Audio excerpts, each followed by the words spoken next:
এখন থেকে আপনার প্রিয় সিরিয়ালগুলো ফ্রিতে দেখুন এক্সক্লুসিভলি শুধুমাত্র সান নেক্সটে। এখনই অ্যাপ ডাউনলোড করুন।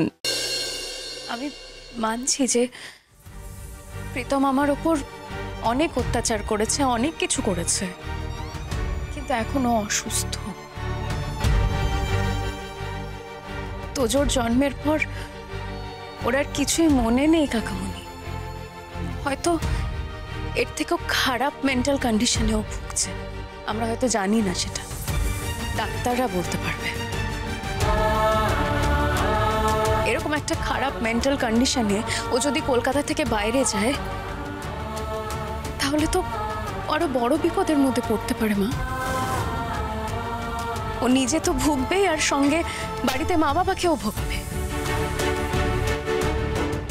একজনকে শাস্তি দিতে গিয়ে বাকি যারা নির্দোষ তাদেরকেও শাস্তি পেতে হবে, এটা তো অন্যায় মা।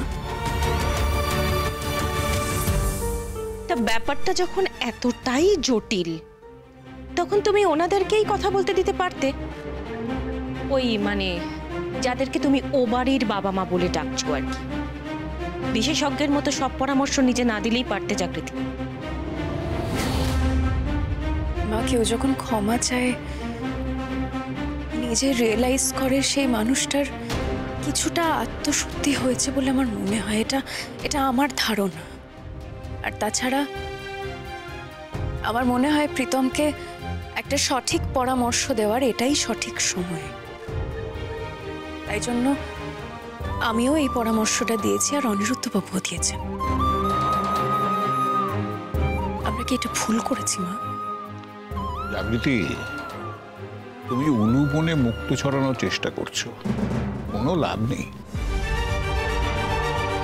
দেখো, কেউ যদি ঘুমিয়ে থাকে না তাকে জাগানো চায়, কিন্তু যে জেগে জেগে ঘুমোয় তাকে হাজার চেষ্টা করলেও জাগানো যায় না।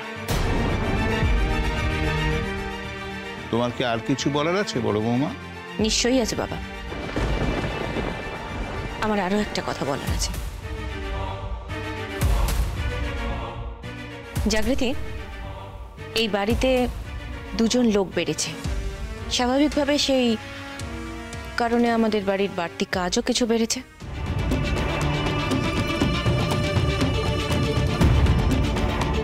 তুমি এ বাড়ির বউ, কাল থেকে আমি আশা করব যে তুমি একা হাতে এই বাড়তি কাজের দায়িত্ব সামলাবে। তাছাড়া বাবাও তো তোমার ওপর অগাধ ভরসা করেন, তাই না? কাজে যদি কোনো ভুল ত্রুটি হয় জাগৃতি, সেই কৈফিয়ত কিন্তু তোমাকে দিতে হবে। বেশ মা, কোনো অসুবিধা হবে না। আপনি কোনো চিন্তা করবেন না, কোনো ভুল ত্রুটি হবে না। আশা করছি আমি সবটাই সামলে নিতে পারবো। ভালো, পারলেই ভালো। দেখো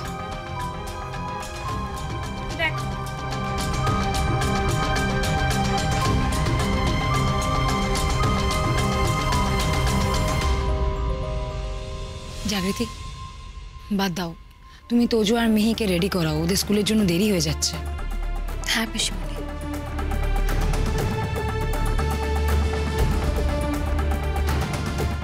এখন আমার মনে হচ্ছে এ বাড়িতে না ফিরলেই ভালো হতো, তাহলে এই মানে এইসব সার্কাস আমাকে দেখতে হতো না।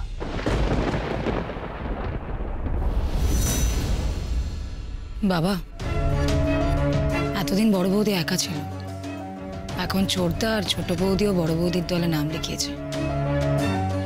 সত্যি কথা বলতে সিঁদুরে মেঘ দেখছি। একটা কথা মনে রাখিস, যে সয় সে রয়। জাগৃতি অনেক কষ্ট সহ্য করেছে, ওকে হারানোর ক্ষমতা এই চুনোপুটিদের নেই। তুই ভাবিস না দীপা, আমি শুধু অনির কাজটা শেষ হওয়া অব্দি অপেক্ষা করছি, তারপরে অনেককে অনেক জবাব আমাকে দিতে হবে।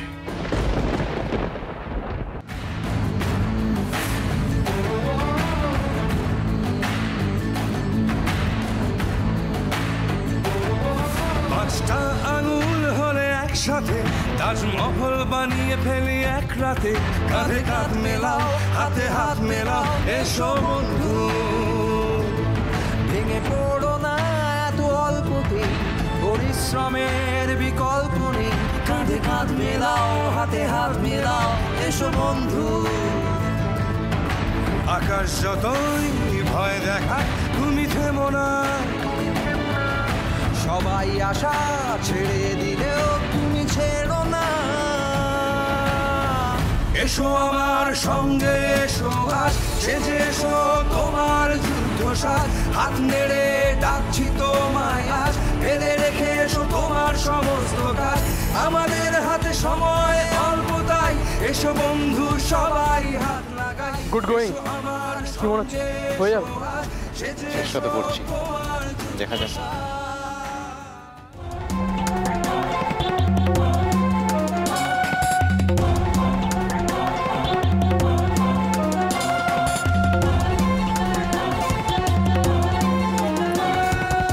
বাড়তে দাও, বাড়তে দাও সুমি। একটা কথা ভুলে যেও না, ও এখানে কিচ্ছু করতে পারবে না। এই বাড়ির সংসার কোনোটাই ওর নয় সৌমি। এই বাড়িটা আমার, আর এই সংসারটাও আমার।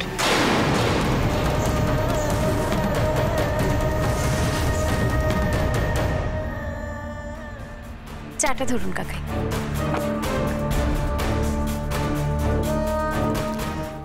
কি হয়েছে? হ্যাঁ, না মানে আমি যতদূর জানি চা তো গরম খায়। ঠিক আছে, তোমার যদি প্রবলেম হয়, মানে ইচ্ছে না আমাকে বল, আমি করে দিই। না না কাকাই, আমাকে দিন। এটা ঠান্ডা হয়ে গেল কি করে? ঠিক আছে কাকাই, আমি করে আনছি আবার, দাঁড়ান।